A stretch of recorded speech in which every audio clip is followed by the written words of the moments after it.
WAMU 88.5 at American University in Washington. Welcome to the Kojo Namdi Show, connecting your neighborhood with the world.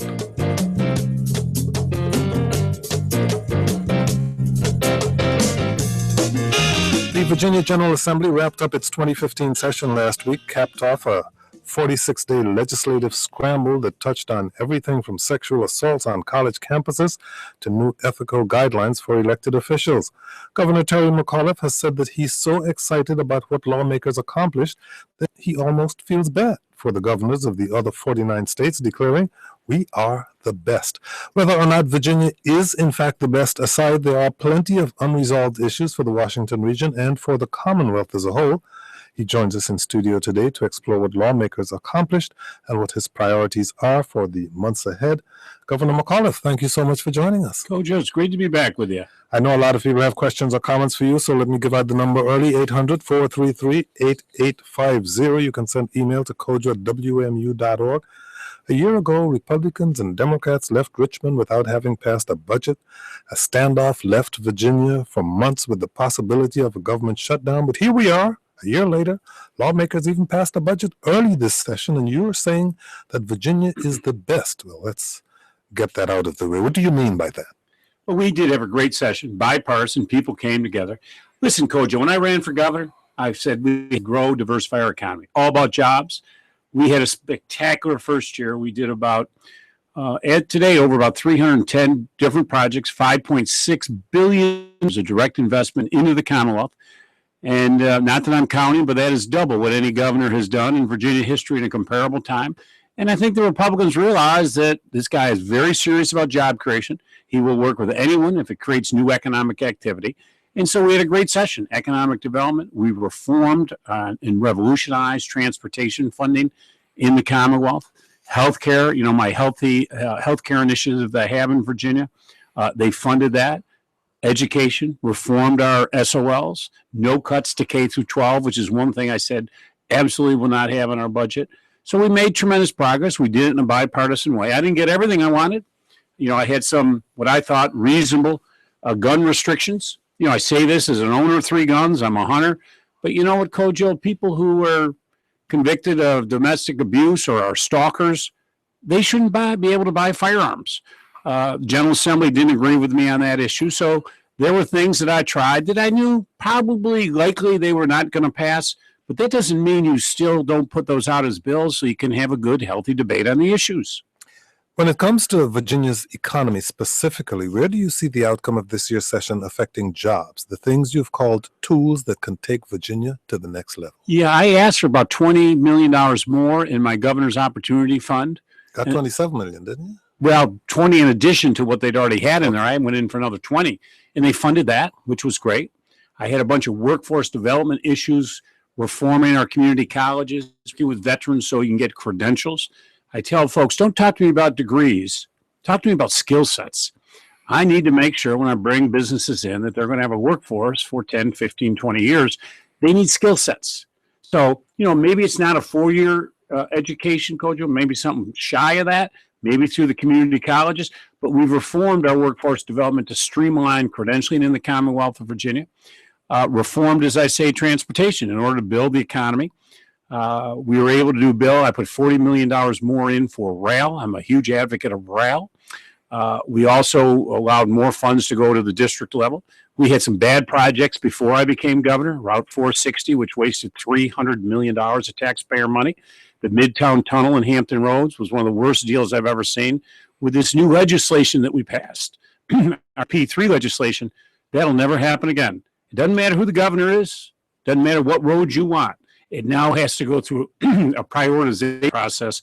The best roads that make the most sense will be the ones that score high and will be funded. How does the Development Opportunity Fund work? When we're competing to bring in jobs from around the globe, you have to offer some type of incentives. Let it be sometimes cash grants, tax credits, payroll tax credits. In every state does it. Some do a lot more than others. We are not on the higher end scale of that, but we have to do some to at least be in the ball game. Be honest with you, if Texas wants a deal, they're going to go get that deal. They'll put any amount of money on the table. We don't do that in Virginia. We're very cautious and prudent, but we don't need to. I mean, I just announced, Kojo, the other day that we've had the lowest unemployment rate that we have had in 7 years. Spectacular job creation, as I say, $5.6 billion investment. We brought a lot of business back from China. The largest deal ever done by a Chinese company in a field in America. We won that last year in Virginia. $2 billion investment, 2,000 new jobs. I have brought investors back from around the globe to open shuttered plants in distressed areas of the Commonwealth of Virginia to create new manufacturing and advanced manufacturing jobs. So the Governor's Opportunity Fund assists you in that effort, and same as Maryland and District of Columbia. And, you know, you've got to offer some businesses, but as I say, we're not on the high end of that scale. We got great education system. We got a booming economy. We've got an international airport. We got the deepest port on the East Coast. So we have assets that other states don't have. So we don't have to offer as much. Our guest is Terry McAuliffe. He is the governor of Virginia. We're taking your calls at 800-433-8850. On what issues would you like to see the governor and the Virginia General Assembly focus in the months ahead? 800-433-8850. You came into this session with some big plans, said you wanted to do something about guns. Democrats wanted to do something about equal pay, the minimum wage. The Washington Post quoted one Democratic delegate who basically said, this session was not exactly a love fest. Republicans killed all our bills in the first 2 weeks. What would you say to that? Well, they didn't kill the governor's bills. Let me tell you, I passed 7% of the bills that the governor and the agency promoted. So, but listen, some members, depending on, I don't know what the specific legislation a certain member offers, but I can from a governor's perspective, my agency bills, departments, and governor's direct bills, we passed 71%. One of the 5 bills that I will now have to deal with and act on were bills that I submitted. So that's a very good number. I now have 762 bills on my desk.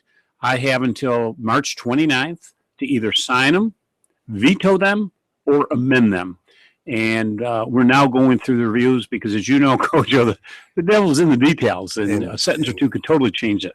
How would you describe your mindset now, knowing that you've only got 2 more cracks at this? Last year, the standoff left the government for months without possible. This year, the session ended a day early. Yep. Half the legislative sessions in your term are now gone. What does that mean for how you might want to move forward, say, on an issue like guns? Well, and listen, we only have 32 Democrats out of 100 in our House of Delegates. So, you know, I'm realistic. It's a hard deal to get any gun restrictions through the General Assembly. But my point is, Kojo, I campaigned on these issues, so I'm going to continue to raise them. Now, are they likely they're going to pass them? Probably not. As I say, we only have 32. They've got 68. So, you know what? But that doesn't mean that I don't raise the issue because we have a discussion on it. And maybe we can make progress every year. But if you don't start and you don't have the discussion, you'll never make progress. So I realized it. I knew last year on Medicaid expansion that they were never going to vote for it. I tried to find a pathway. I worked hard. I put my heart and soul out and traveled in the Commonwealth.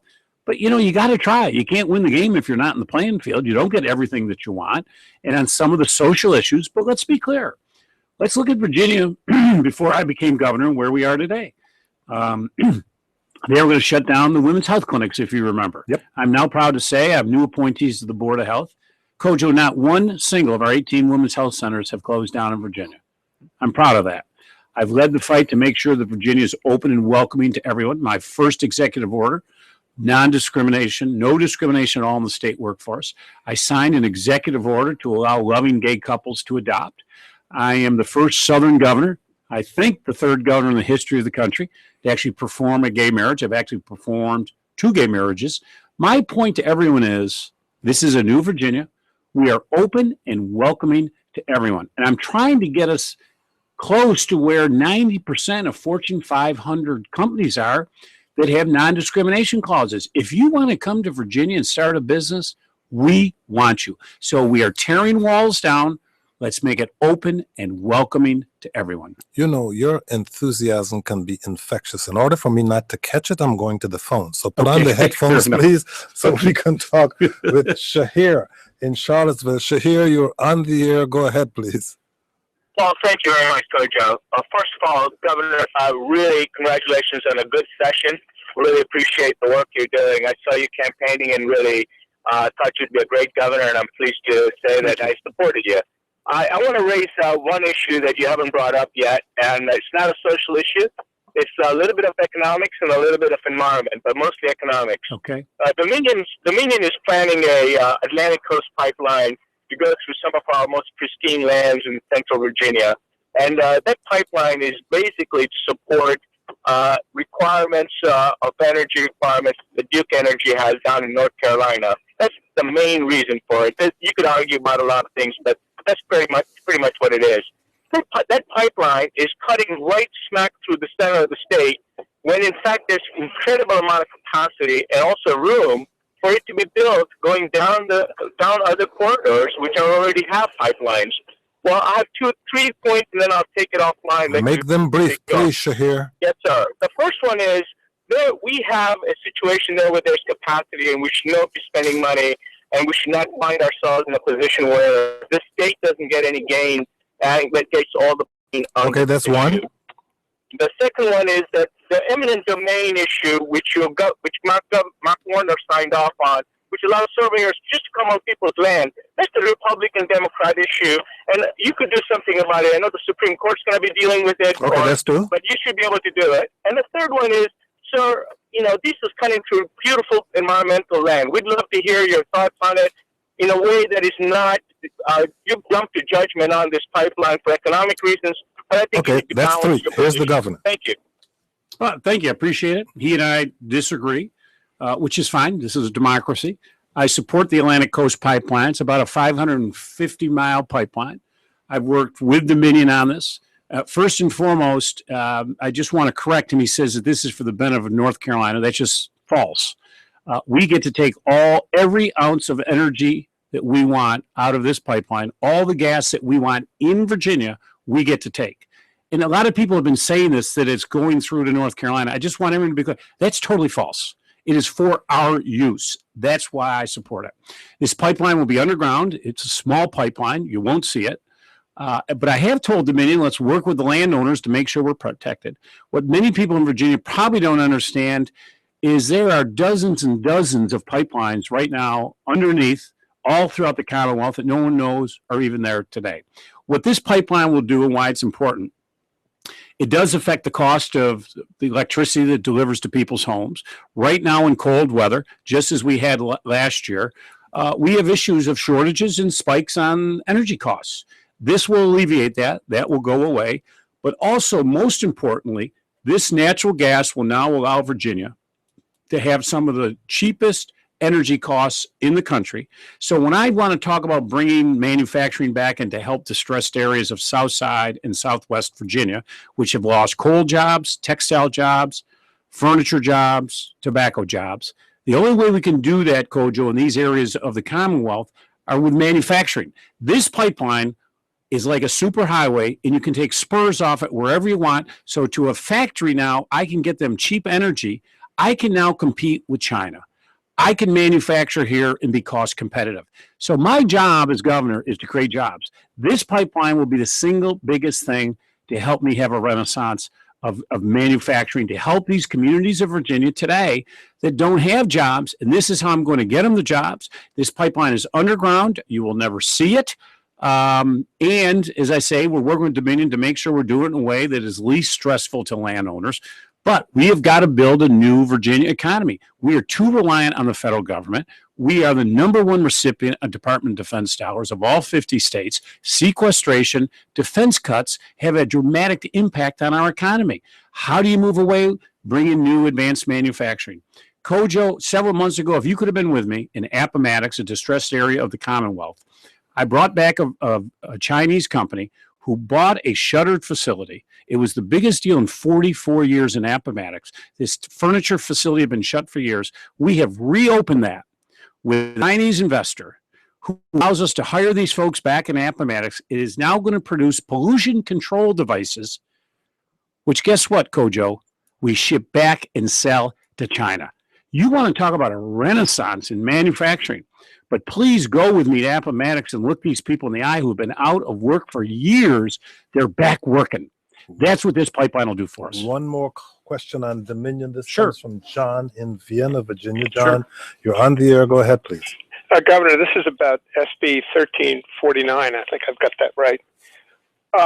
For Dominion, which has a monopoly to provide electricity service, would be exempted from any regulatory scrutiny over its retail rates for 5 years, which wouldn't you agree that that is completely inconsistent with the whole regulatory economic notion for giving a monopoly to a company in the first place? And I'll take my answer off the air. Thank you for your call, John.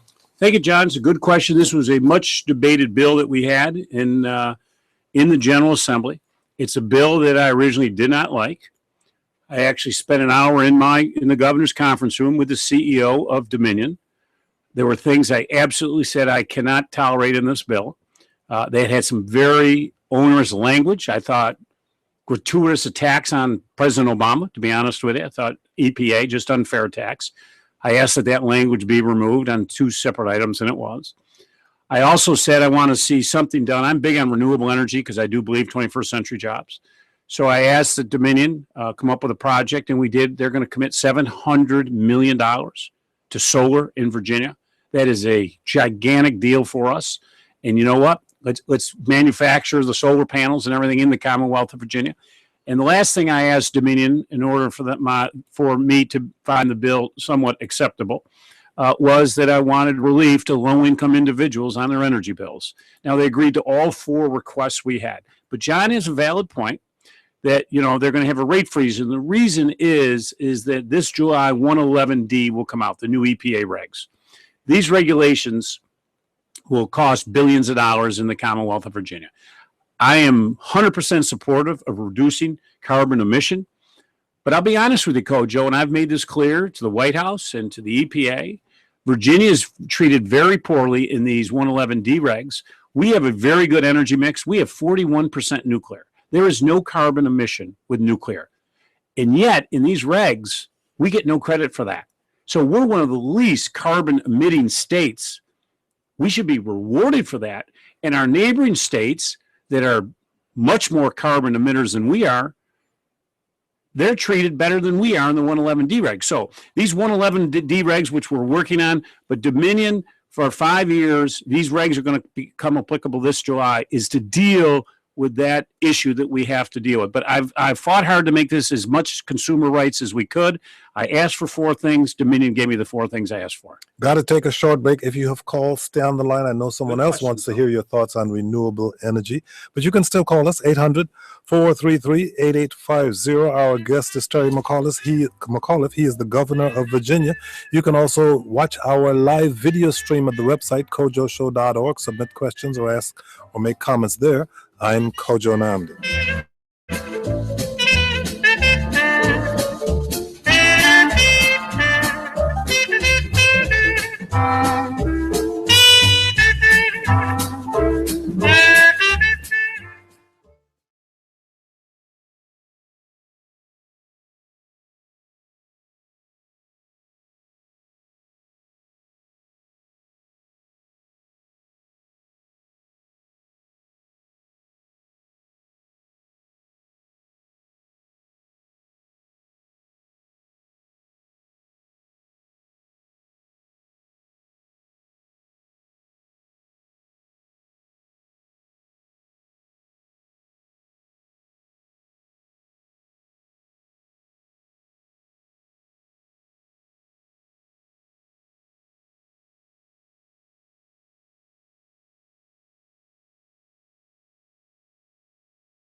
Welcome back. Our guest is Terry McAuliffe. He is the governor of Virginia. He's a Democrat. We'll take your calls at 800-433-8850. Are there issues you wish the Virginia General Assembly paid more attention to during its most recent session? What are those issues? 800-433-8850. Governor McAuliffe, the Supreme Court yesterday heard oral arguments in a case about the Affordable Care Act. The issue is whether federal subsidies for states that did not establish their own health exchanges are legal. What's at stake for Virginia here? Well, and we're one of those states that did not do our own state exchange. So a couple of things I'm worried about. Obviously, if they totally upend it.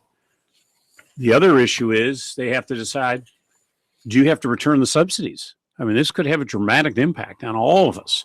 And we had all the national governors in town the other day. This was a big topic of discussion. You know, listen, I constitutionally can't fathom that the Supreme Court would say that they can't offer these subsidies. I mean, you think in the history of this country what we've done on subsidies. But, you know, listen, the Supreme Court, as you well know, we won't go back to Bush v. Gore today, but sometimes they make decisions you just find somewhat implausible. I hope it doesn't happen. I mean, we just went through our sign-up period. We had about 384,000 people. 384,763 sign up for our for the federal exchange. Over 160,000, we believe, were brand new, first time, folks to sign up. It's a big deal for us, and I'd hate to see these folks who now maybe have a chance at healthcare all of a sudden lose that healthcare, because you can really see the difference. I can tell you this, having sat with all these governors, and listen, I worked hard to get Medicaid expansion in the Commonwealth. Very hard, as you know. Yep. General Assembly wouldn't go for it. We're forfeiting about $2.5 billion of economic activity that runs through our Commonwealth. I could have saved our budget over $100 million this year. So there's the economic, but there's also the moral social. These 400,000 folks, we've paid for them. They are in desperate need of health care. But listen to governors like Mike Pence, probably the most conservative governor, Kojo, in America, from Indiana. He closed the coverage gap. Governor Kasich of Ohio, another top conservative in the country, close the coverage gap. And to listen to them talk about how their folks are now getting coverage, but also the new jobs that are being created. This is a big deal. Hospitals are hurting. Your health secretary, Bill Hazel, has said the entire healthcare system has to deliver better value. Yep. Do you believe you can get there without Medicaid expansion? No. Go with me to the Ram Clinic one time, Kojo, down in Wise County. It's a weekend where doctors and dentists volunteer. It is the saddest thing you've ever seen. Thousands of people sit out in the mud and rain waiting. And at 4 a.m., they hit capacity, and over 1,000 people were turned away last year.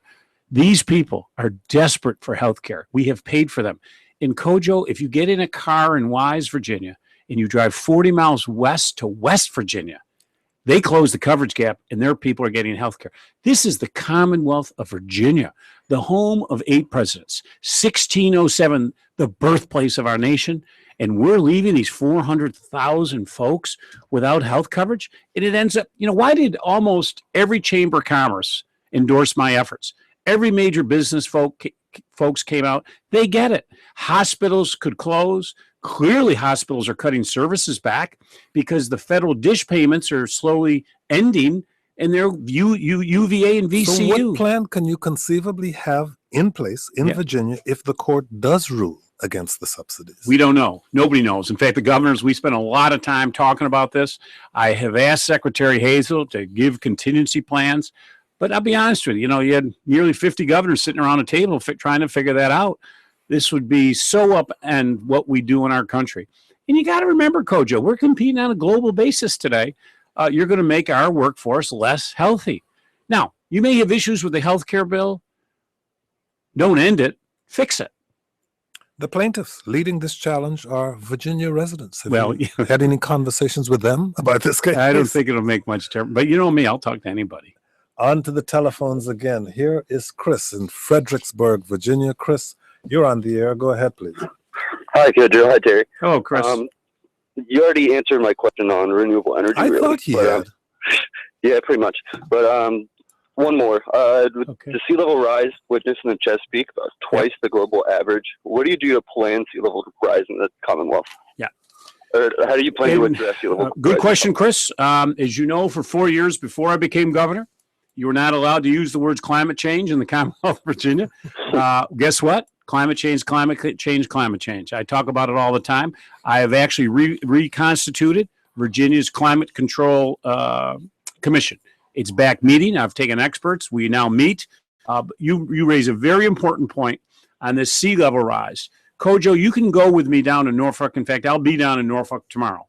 If it rains maybe for an hour or an hour and a half tomorrow while I am there, many roads in Norfolk will be shut down because of the water. The sea level is rising. This is an issue, and every Virginia resident should understand the economic impact of this. The Navy is concerned. We have the largest naval base in the world in Norfolk, Virginia. So the implications of this. So, Chris, we are meeting. I am on this. I'm working with the federal government. This is an issue that I've raised. I'm about to become the vice chairman of the National Governors Association. I just got elected chairman for the Chesapeake Bay of all of our governors. This is an issue. I now have a platform that I continue. It's not only us, it's everybody, obviously, in the coastal areas. But Virginia is very vulnerable, and it is a project that is going to cost billions and billions of dollars.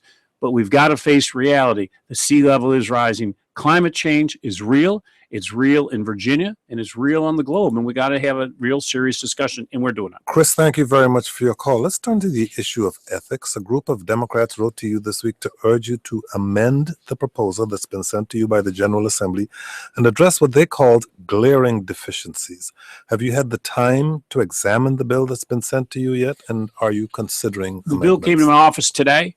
I've been in Northern Virginia. I was came up yesterday, so I've been up here. I will be headed back to Richmond tomorrow. But I've read. I've been. My office sent me a copy of it. I have 762 bills, as I say. I got to look at it. I got to sign them, amend them, or veto them. And my policy shop is now going through line by line. This ethics bill is very important. When I became governor, within 10 minutes, I did a $100 ban for myself, my family, my administration, and their family. And I've operated under this for 14 months. If there's anything over $100 and I want to keep it, like as the papers reported, Dan Snyder gave me a beautiful Redskins coat. I wrote him a check for $350 or whatever the number was. But nobody can give me a gift over $100. Nobody in my administration. That's where we need to be. The idea of these trips. The bill that you're going to be looking at says that they can't get gifts of over $100, but they can get as many of them as they can do $100 a day for 60-day session and 45-day session. Exactly. Right. Yeah, or through the rest of the year for that. Some House Democrats have said that this new law has so many exceptions and loopholes that it's actually looser than what was passed by the Assembly last year.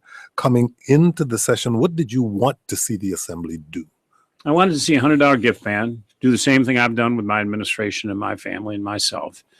I wanted a commission so someone needs to be sort of looking out for this that has the ability to investigate, subpoena, and make recommendations. I thought that was important. But there's other things. I mean, I'm for redistricting reform. We need nonpartisan redistricting.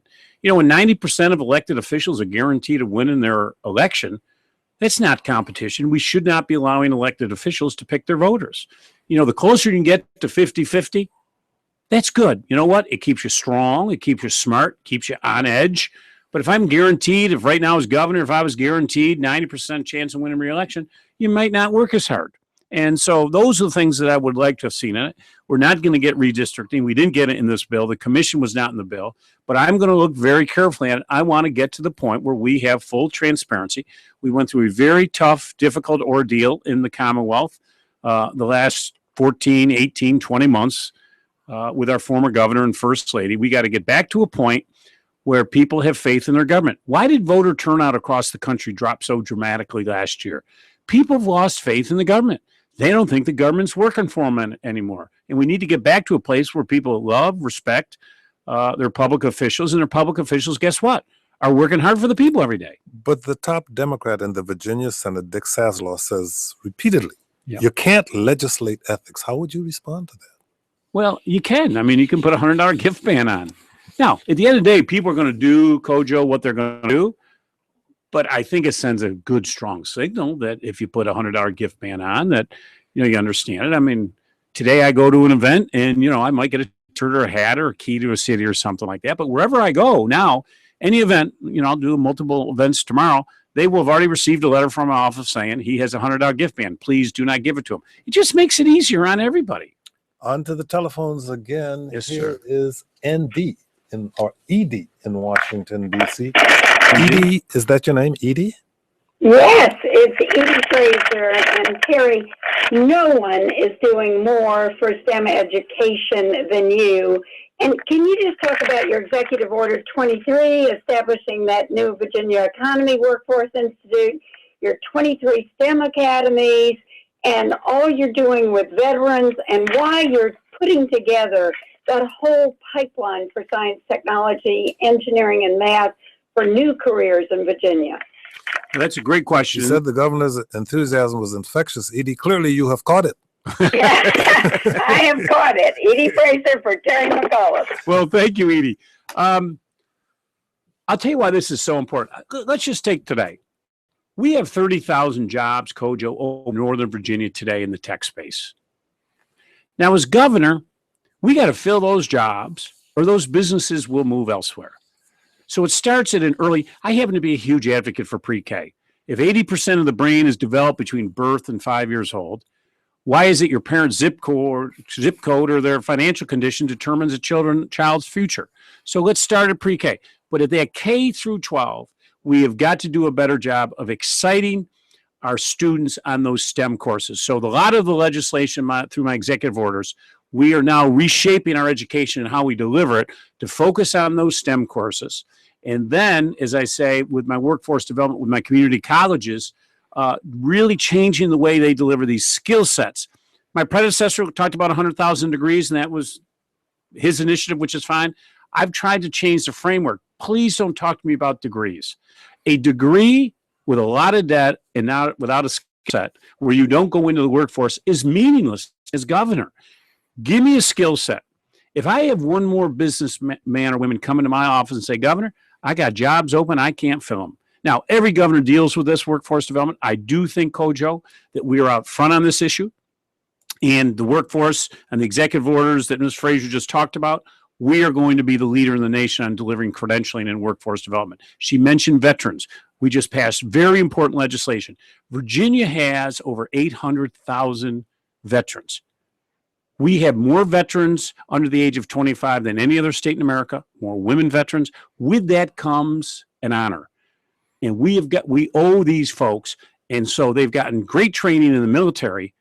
Let's not make them come back and go through some education system where they already have the skill sets, move them through the credential from as soon as they leave the military, move them right into the workforce through a credentialing or apprenticeship program. That's what we just passed, and that is a huge initiative. And I'll also say this, my goal, Kojo, on your show, I have said this, I want Virginia to be the first state in America to end veteran homelessness in our state. Our 100-day challenge, which I just announced we finished, we reduced veteran homelessness in Virginia by 75% more than any state in America. We are going to do this. We owe it to our veterans. But when they come back, we spent millions on their training in the military. Let's move them right into the workforce. Note to self, he said it on March 5th, 2015. Yep. We'll ask him again on March 5th, 2016, what progress he's made. See what happens. But you can ask me a lot earlier than that. But Edie, thank you very much for your call. We move on now to Joy in Arlington, Virginia. Joy, you're on the air. Go ahead, please. Good afternoon, Kojo. Thank you so much for taking my call, and good afternoon, Governor McAuliffe. Hello, Joy. Hi. You mentioned 1607 and the birthplace of America, and every Virginia school child knows that that means Jamestown, where 400 years ago plus, Captain John Smith and his small group of Englishmen and women sailed up the James River and forever disrupted the Native American cultures who were there and laid the groundwork for today's United States. I think most people would agree this is one of the last places that a new mile-long electric transmission line should be built. Considered then every reasonable alternative should be. You don't want any analyzed power and line considered. going through Jamestown, is what you're saying? Any pipeline? Going across the James River, this would be an electricity transmission line, a mile long, with Let me see what the governor knows about that. 17 towers. Okay. No transmission line going through Jamestown. Yeah, hasn't gotten up to my desk yet. This is an issue. The permits have been applied for. We don't know where that's going to be. But, I mean, listen, Joy raises an important point.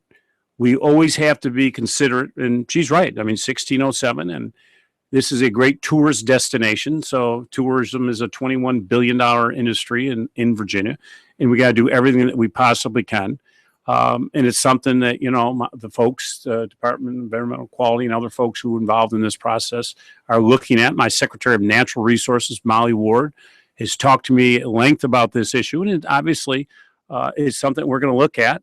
But as you know, and one of your callers earlier mentioned it, you know, with a lot of these utilities, there is eminent domain issues, which is the law in Virginia. So it's not like, and many of these things I have really much say on that in regards to the eminent domain issue. But I would like to mention, she did mention the Native American tribes, as long as she mentioned it. We're fighting hard for federal recognition, working very closely with Senator Tim Kaine and Senator Mark Warner. We have our tribes that do not have the federal recognition. And the problem was years ago, there was this assessor of records, a gentleman by the name of Plecker, who didn't believe if you didn't have 100% white blood, then you obviously didn't belong. And they destroyed all the records of the Native Americans in Virginia. Now, in order to get federal recognition, you have to have a continuous trail, as you know, with a bloodline and show that trail. Those records don't exist. So we are really working hard because this is so unfair. It's a really unique circumstance that all the records were destroyed deliberately to try and get our federal our tribes in Virginia federal recognition. We're working hard on this. Got to take a short break. When we come back, since he mentioned senators, we're going to ask him who he favors to replace Senator McAuliffe in Maryland, who just announced that she is retiring from the Senate. But you can call if you have questions or comments for the governor, 800-433-8850. You can watch this broadcast on our live video stream at our website, kojoshow.org, or join the conversation there. I'm Kojo Nand.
Our guest is Terry McAuliffe. He's the governor of Virginia, and we're taking your calls at 800-433-8850. On what issues would you like to see the governor focus in the months ahead? You can also send us an email to kojo@wmu.org or watch our live video stream at the website, kojoshow.org. You signed a bill this year allowing for marijuana oils to be used as medical treatment. Why was that important to you? Oh, this was a great bill, something I supported that Delegate Dave Albo and Senator Dave Marsden brought in the House and the Senate. This was marijuana use, medicinal use for children or adults, but children who have epilepsy, it reduces their seizures dramatically. And there is medicine out today that if you have epilepsy that you can take that will reduce the seizures, but there's many side effects to it. Use of this marijuana, this THC oil, there are no side effects. So Virginia, we were faced with a situation, Kojo, where we had families and they were moving out of the state, moving to Colorado. And as a parent, father of 5 children, if I had a child in this situation, I do the same thing. You want your child to get the best treatment, to have the best possible quality of life. So this bill, and if you could have been in my office when we signed it, there wasn't a dry eye in the house. Everybody was crying. These children were all there. One of the children jumped up in my lap when I was signing the bill, just to see the joy and happiness in these parents' faces. Before you signed the bill, you mentioned that epilepsy is an issue that's close to your heart because of your friend. Yeah, I'm Tony Quello, former congressman, best man at my wedding. I've known him for years and years. He has epilepsy. He back years ago, was in the priesthood or was in the seminary to become a priest and had sort of fallen off a horse, kicked by a horse, and then developed epileptic seizures and was thrown out of the seminary. I mean, it's an amazing life story. So I'd heard about epilepsy for a long, long time. And then these parents who came down to lobby to the General Assembly with their children. And in fact, Kojo, during one of the hearings, one of the young women who were testifying actually had a seizure. And I think that was a big awakening and awareness for those members of the General Assembly to have that happen right in front of them. So it was a bill I was so happy to sign. And I'm very public on this. If you can show me scientific evidence that we can better someone's life with the medical use of marijuana, I will sign any bill you put on my desk, any bill. Would you consider legislation to decriminalize or legalize marijuana in Virginia? It's not going to happen in Virginia. It will never get through the General Assembly. So what I always say is, let's see if the General Assembly passes a bill. But on medicinal use, we were, I think, the first state to do what we did with this THC oil, I believe. If you can show me other uses and other things we can do for medical purposes, quality of life issues, I'm all for it. Well, you're a man who's interested in economics. The Virginia State Police wrote on its website in a blurb describing its eradication program that Virginia is a prime location for the cultivation of marijuana and that domestically grown marijuana has the potential to be a major cash crop. Do you ever consider the economic benefits? Are you saying our state police was advocating for this, Kojo? No, I don't think so. I'm going to have to call Colonel They were Flaherty. talking about why they're eradicating it. I've got 3 of them right outside here, state troopers with me. I'm going to have to ask them. Obviously, there's economic reasons. John Hickenlooper is a very good friend of mine. John's actually chair of the National Governors Association, the governor of Colorado. And if you've read recently, interesting, he's had some second thoughts about it. He wishes he were not the first state to go out and do this. So, let's see where it goes. But let's at least, if we can help people medically, Kojo. I always talk about growing up. There was a woman lived next door to us, elderly woman. She had cancer. This is way back when. The only way she got through the day was marijuana. Way back then. On to the telephone. I'm old. Here is Maria in Oakton, Virginia. Maria, you're on the air. Go ahead, please. Thank you, Kojo, and thank you so much, Governor McAuliffe. It's Marie, not Maria, correct? It's Marie, yes. Okay. Thanks, Marie. No worries. Many people make that mistake, but thank you for everything that you've done. I was so happy to vote for you. Thank you. And so happy you won. But I wanted to focus find some on opponents for these calls. Oh, there are none. You saw the Quinnipiac poll the other day. 62% say the next 3 years are going to be great under McAuliffe. Oh, please, go ahead. All right. Please. Well, I hope so. My question was concerning education. My husband is a public school teacher, and he absolutely loves his job. But teachers are not really paid that well in Virginia, and I was wondering if anything was going to be done about, unfreezing pay or putting more money into education, because I would love to see my tax dollars go that way. And I was wondering if anything is going to be done about SOLs, any change, because I think we're teaching our kids how to take tests rather than, preparing them for their future. Step right into the middle of that education cauldron. Yeah, I'm glad you asked the question. I got good news from Marie. We have now agreed. I've always said we need to do a pay raise for our teachers. Now we found our economy is doing so well. We're creating so many jobs, Kojo, that I just announced we had an extra $438 million. So the General Assembly and my administration, we worked together. We're doing a pay raise for all 90,000 teachers in the Commonwealth of Virginia. In addition, 110,000 state employees are getting a pay raise. This is long overdue. I think we go back, to 2007 is the last time they saw their take-home pay increase. It's hard to keep quality people. So Marie's exactly right. So the good news for Marie is that the pay raise, we've just announced it, will be done. SOLs, couldn't agree with you more. If I met one more teacher who said, I love teaching, but I've left the profession because all I was doing was teaching to a test, I was missing that opportunity when you get a child and you see that light bulb go off and they got the concept you were trying to teach them. That's gone.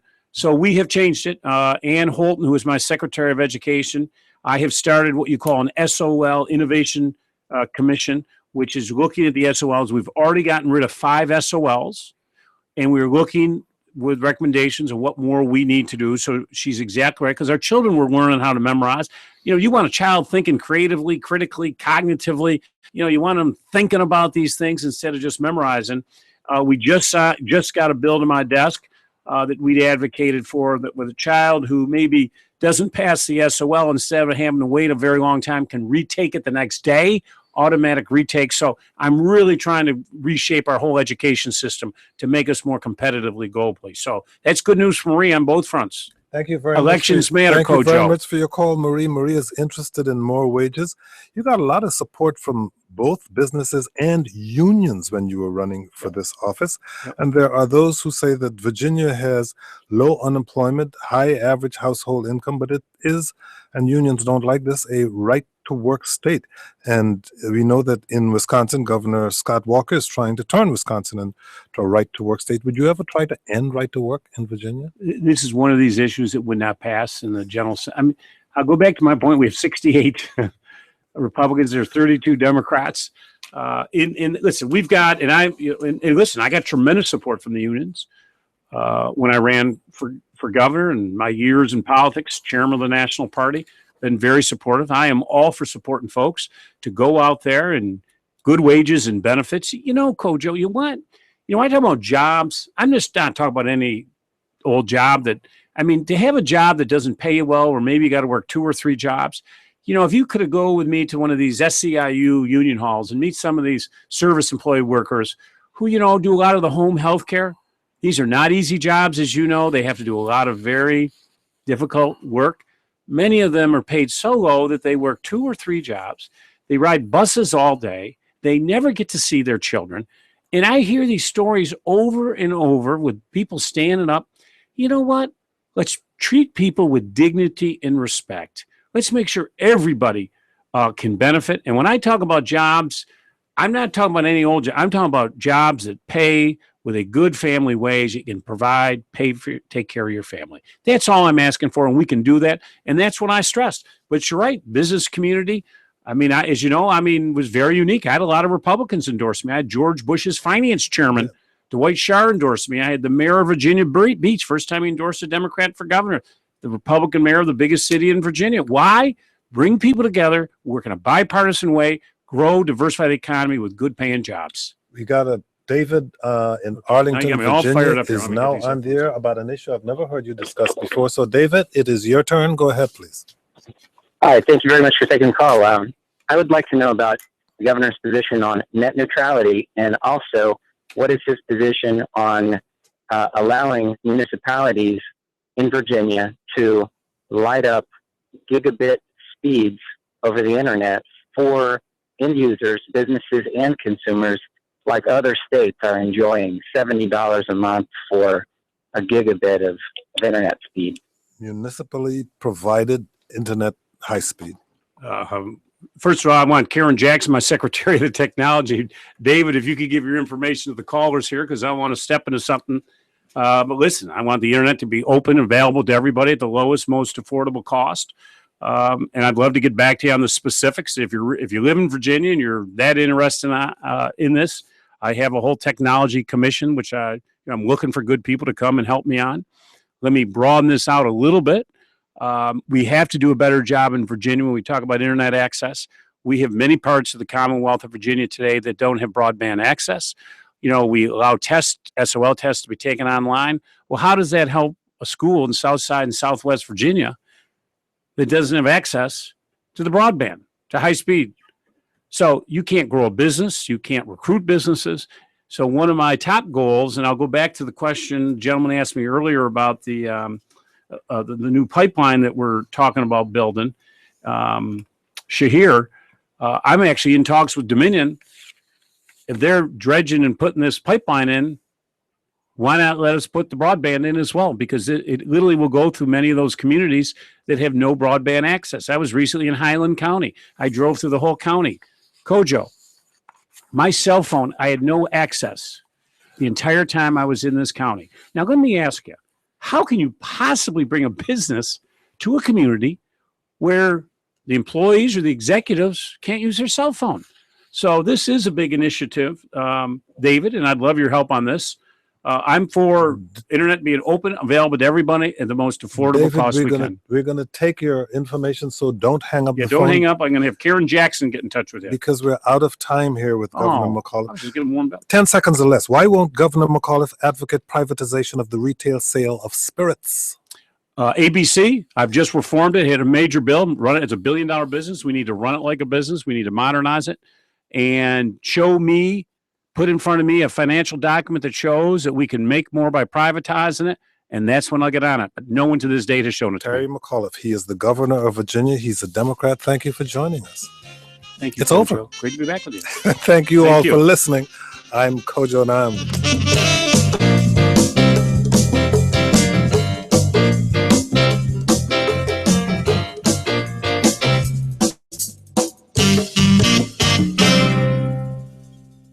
Coming up tomorrow.